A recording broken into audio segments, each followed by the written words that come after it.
I want to talk about like when I started, going to school and stuff. A lot of people put me down. You know what I mean? Like people tease each other. I mean, people come up and say, "Hey, you're fat, you're fat, you're fat, you're fat, you're fat, you're fat, you're fat." You like, lose some weight, and you go home and you look at yourself in the mirror and go, "I'm fat," right? And so many people tease each other. Oh, you're too short, you're too tall, you look whatever. Different hair and all that. It doesn't matter.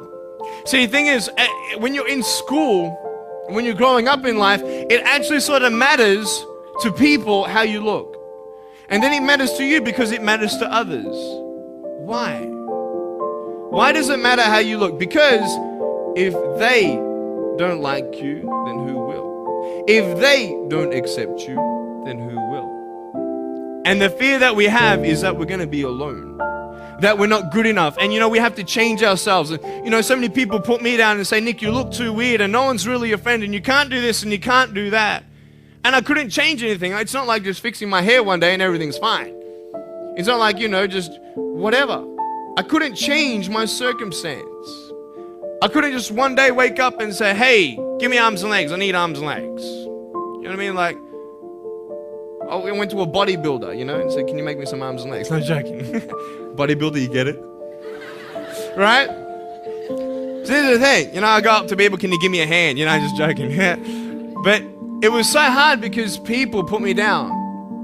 And I started believing that I was not good enough. I started believing that I was a failure. That I'd never ever be somebody who people would like or people would accept. And it was so hard, man. I thought to myself, I can't go on the soccer field like everybody else, and I can't ride my bike, and I can't skateboard, and all these sort of things. And I started getting depressed. I thought, what kind of purpose do I have to live? I mean, are you just here to live to die? I mean, is there not a purpose for me? Is there not a purpose in life? And I had questions and no answers. And I asked my mum and dad, "Why did this happen?" I asked doctors, "Why did this happen?" And they don't know. There are some things in life that are out of your control that you can't change and you got to live with. The choice that we have, though, is either to give up or keep on going. I want to ask you, what are you going to believe? Are you going to believe in yourself? Are you going to believe everybody else's judgment on you? Are you going to believe people when they say that you're a failure? When no one really likes you, no one really cares about you. And it's not really to say that, hey, you need someone to come up and say, "Hey, really, I like you, I care about you." No, it's not that, but it's the fact that people put you down. People don't even look you in the eye. People ask you how you are and you say fine, but you're not fine, and they'll never know that. I tell you, life is interesting. Life's a journey. See this phone here? Let's say that I want to go to the phone, right? And I start from over here. Now, to get to the phone, it's not like I'm going to start meditating and going hum, right? And float across the air, right? It's not going to work. It's not like I'm going to go hum and woo, it's not going to work.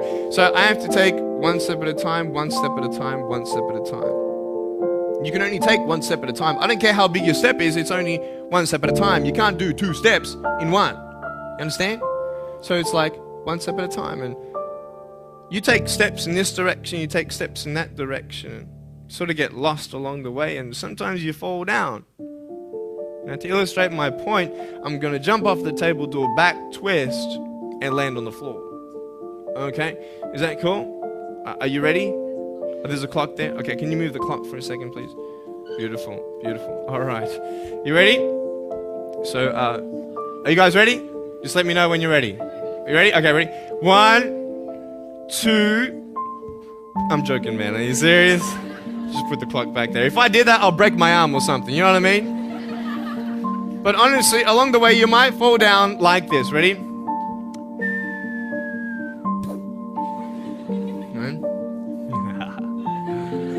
Hello! Right. So what do you do when you fall down? Get back up. Everybody knows to get back up, because if I start walking, I'm not going to get anywhere. But I tell you, there are some times in life where you fall down and you feel like you don't have the strength to get back up. You sort of put a mask on your face when you come to school and pretend that everything's okay when it's not, and you go home and lay in your bed when no one's looking at you, when you don't have to impress anybody, and you're yourself. And fear comes in. You know the fear that you have as soon as you walk into the doors of your house. Maybe there's a broken home. Maybe you have doubt in your life.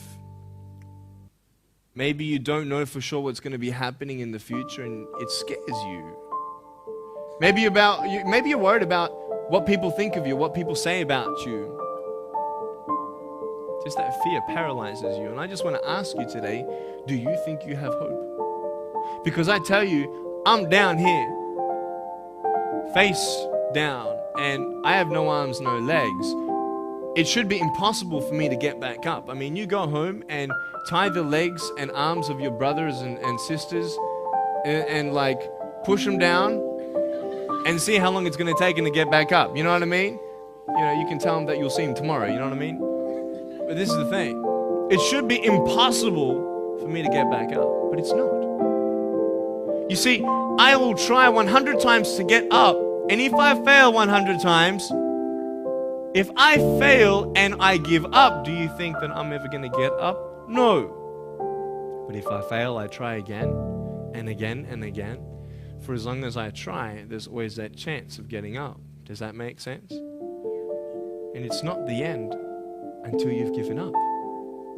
And just the fact that you're here should persuade you that you have another chance to get back up. There's still hope. I'm not here today to tell you that I understand your pain. I don't know how it feels to be abused. I don't know how it feels to feel, quote, fat and you've got an eating disorder. I don't know how it feels to have a broken home. I don't know how it feels.